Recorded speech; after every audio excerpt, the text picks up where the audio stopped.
to Michael Sorrell, who's the president of Paul Quinn, and HBCU. It's actually been ranked as the best HBCU, I think, 3 years in a row. I think thanks to Michael's leadership, did a fantastic talk.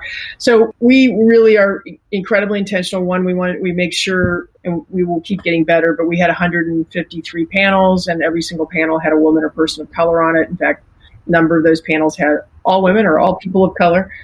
So those things are really important. It's really important that we're reflecting real life. And it's really important to the conversations that we're reflecting real life.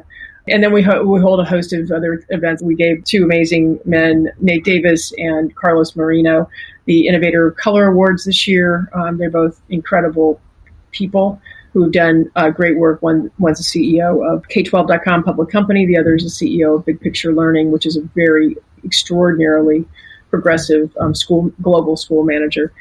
And then we have a Power of Women Awards. And so we really do work very hard to elevate issues of equity across the platform. We're also really fortunate in that the sector does attract entrepreneurs disproportionately in a positive way who are women and people of color. So we invite 400-ish companies, CEOs or founders to present every year at the summit. Actually, this year we had a competition where people applied and won and got the position through a competition.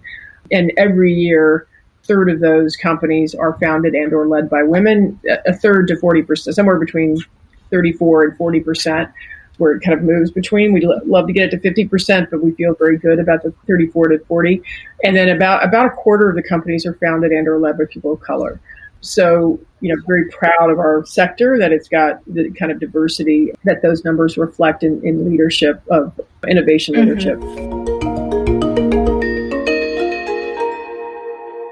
I want to move us on, Deborah, to talk a little bit about some of the changes that we've seen with regard to purpose. And I kind of alluded to the shareholder capitalism versus stakeholder capitalism. And I want to talk specifically about the Business Roundtable statement of purpose from last fall about delivering greater value for all stakeholders and the move away from shareholder primacy. So I want to get your perspective on that statement, either then or in the year that's happened since then. It's certainly recently been a lot of criticism of whether that was just not enough actions followed on that recently, I feel like. But I think, it's interesting to me. I mean, I actually think it's not unlike what I said about we're not an impact fund, but if every investment we make is not high impact, then we're going to fail financially. I actually think that, the way at least we work, we think that you should be able to address, you have to be able to address all constituents in an organization to have successful financial outcomes for all the constituents in the organization, whether you're an employee or a shareholder. And we're fortunate to have companies in our portfolio that actually really support things like, support elements of that, like Guild Education, actually, where companies like Walmart and Disney and Chipotle and Waste Management and others are really making massive commitments to educate their frontline workers who either, for everything from a high school equivalency certificate up through full college degrees and then through certificates and skills related to skill accretion. So I think elevating learning within a corporate setting is a really important piece of this because it's such a fundamental way that companies can show their commitment to their employee stakeholders, but it's also going to have benefit for their shareholder stakeholders and their, all the way around. So I think there is a path here where you can elevate financial outcomes through doing the right thing for all of your stakeholders. And it's just delightful to be able to sit in the seat that we all sit in, where we can watch learning be applied as sort of a weapon in a positive way by corporate leaders to get at those objectives. It's an important weapon, and we're seeing for the first time, and we can see it in right now, we have exposure to a lot of corporate learning companies, and we're in a recession, depression, whatever you want to call it. And typically corporate learning companies would see massive degradation in their revenues during economic downswings, because it's the first thing that companies cut. We're not seeing that. Obviously, if you're laying off half your workforce, you're just not going to have as many people in seats to take learning, to consume learning. But learning as a furlough benefit has come into play for the first time ever during this pandemic.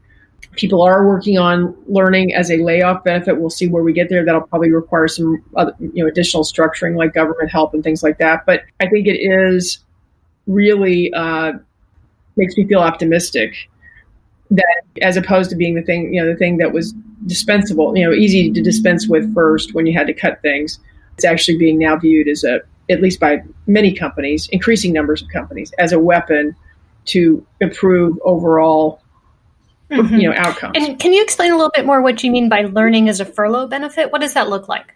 So, through tuition reimbursement, tuition benefit plans that support, that provide tax advantage support for delivering learning to your employees. Those have been, actually Guild sort of led the way in creating a similar, because furloughed employees are still technically employees, they're on furlough. But companies like Disney, when they went, because they had to furlough such a massive chunk of their company, actually elevated their learning benefits to those furloughed employees. I mean, they elevated the visibility of them, and they encouraged their use. So it's extending the concept of learning through tuition reimbursement, tuition benefit plans into the furlough cycle. Yeah, with the idea being that they can take advantage of this time where they're not working to learn and to develop. Precisely. I want to kind of zoom in a little bit on this more specifically for you as an investor. As I understand it, when we're talking about stakeholder capitalism, it means, we're not putting the shareholder first. We're at least equally considering employees, customers, suppliers, partners, even society at large. Has that influenced you when you've thought about investing in companies that are kind of explicitly stakeholder capitalism companies? Because it might mean that other people get kind of benefits before you as a shareholder in the company. We're typically investing very early, right? So we're investing in startups. And so that probably makes a difference because we just, we don't, number one, they're not making money. For the most part, they're losing a lot of money.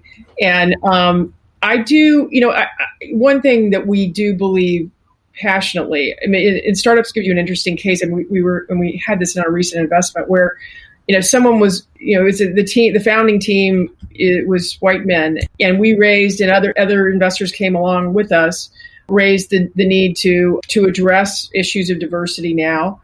And that is hard when you're starting. I mean, it's hard if it's not obvious or easy, because your team isn't. It's hard to add one more thing to an early stage startup menu, but you have to, because if you don't start early, it's very hard to recover later. So we had a really good conversation about, and the company went out and took immediate action, which was great. So when you're dealing with early stage companies, it's really about how are they building their culture, to address issues of equity and access out of the gate, because that will make a very different company down the road. So it's hard to, the Business Roundtable obviously is big companies, so they're thinking, differently than our business. They can think differently than our businesses do. So what we're trying to do is help companies think about exponential growth. What we strongly support is the idea that exponential growth can be best accomplished with, through not only a great idea and a great technology and everything else, but it can be best accomplished through diverse teams, and being very intentional about our support of that and our, monitoring of that, frankly. So I think that's kind of how we as early stage investors have to think about it and act on it. And we're pretty active. I mean, we're active in the whole area of female VCs getting funded, female startups and people of color startups, founders getting funded. And all of those groups are still underfunded.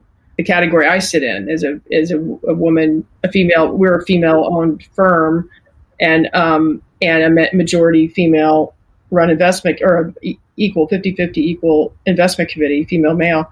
So we're pretty passionate around these topics, and carry that over, into our portfolio company construction and management. We love that, Deborah, about you and the organizations you pick.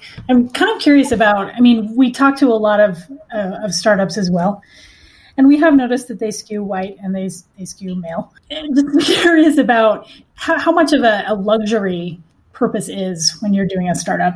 And I know you might be a little skewed because you look for those that are actually going after purpose as well. But sort of as you look at the broad landscape of things, Is purpose something that most entrepreneurs are considering? From where we sit, it's so, I've picked an area where purpose is so important, right? Yeah. So I'm a bad person to ask because yeah, we're operating, in places where entrepreneurs are generally trying to change the world and have big impacts. I mean, they're certainly trying to drive financial returns, high financial returns, but they really are trying to have massive impact at scale on learners across this pre-K to gray spectrum. And certainly there are entities, as I referred to before, within the education technology sector that are not going to have purpose. But that's just not where we operate. And it is hard for me. I mean, I a long time ago was a general investment banker at Merrill Lynch, and it would be hard for me to get out of bed every morning if I didn't align with founders who really had purpose at their core. Do you have a sense for purpose-driven organizations versus maybe the rest as far as success goes? We believe that we really, and we believe this has become more relevant this year. It's become more relevant over the last few years. It's generationally more relevant that purpose-driven organizations are and should have higher performance, because it's just going to mean that you've got a better culture. You've got people who are more committed in your culture. They're going to work harder. They're going to, we actually see it in recruiting. Our companies can often, ed tech is hot these days. It took a long time to get here, but it's hot. And people, on top of being hot, people really do love. And by the way, one of the reasons it got hot is because you had great founders coming out of other sectors, having had success at Google or wherever, starting companies and wanting to start companies in an area they really cared about because they had kids or because, something. So we do believe purpose is going to drive better outcomes for a whole host of reasons. And I think it's very much, generational change that's happening, very actively happening. You mentioned purpose in particular around attracting people to this space, the ed tech space, but then also in terms of attracting talent. Do you have any other perspectives on kind of the role of purpose, particularly within a startup where, everybody, it's so small, everyone's working so hard, the role of purpose in kind of enabling, developing, retaining talent, and how important that is in those startups where you think purpose is very clear versus maybe those where it's a little less clear? I think, startups are really hard, right? They're really stressful situations. And even if it's great, it's stressful. I mean, even if nothing goes wrong, which is almost never the case. I mean, it's impossible not to have something go wrong. So in some cases, something go really wrong. And I think that, I can think of two situations I certainly can't talk about, but in our own portfolios where, at the end of the day, they weren't purpose-driven. And when things went wrong, they really unwound. Or they weren't purpose-driven enough. So I do think that in a highly stressful environment, and you can look at outside of ed tech. I mean, I look at, like Airbnb, and I have so much respect for, Brian Chesky, and I don't know him, but I certainly have watched, and it's like that, but that is a company with purpose. He's been able to instill purpose in something you wouldn't naturally think about as having purpose. Education's a little easier to think about as naturally having purpose. I do think in a world of high stress, the fact that you've got purpose and you've got you feel you're in an environment with purpose, you feel like you're doing something that's moving the ball forward for mankind, yourself and mankind, just makes that stress so much more manageable. And what about the flip side of that? So are there any unique challenges you've seen in startups as they're trying to scale up if purpose is a big deal for them? Companies shouldn't be confused about whether they're a philanthropy or a company. And I think sometimes companies in education get confused about that. And they end up not having enough market mechanism in the back of their, commercial instincts is probably the better term. Not having the adequate commercial discipline in building out the business. And I had a call today with a wonderful, lovely set of really smart human beings. But if you want to build a philanthropy, build a philanthropy. But if you want to build a company, it's got to have, the undergirding of real commercial viability. It has to be viable. It has to be sustainable. It has to be viable. And I think sometimes people get mixed up in that purpose has to be about viability at the end of the day. And it has to support viability, I guess is the better term. So yeah, I do. We certainly do see that problem in the education technology sector.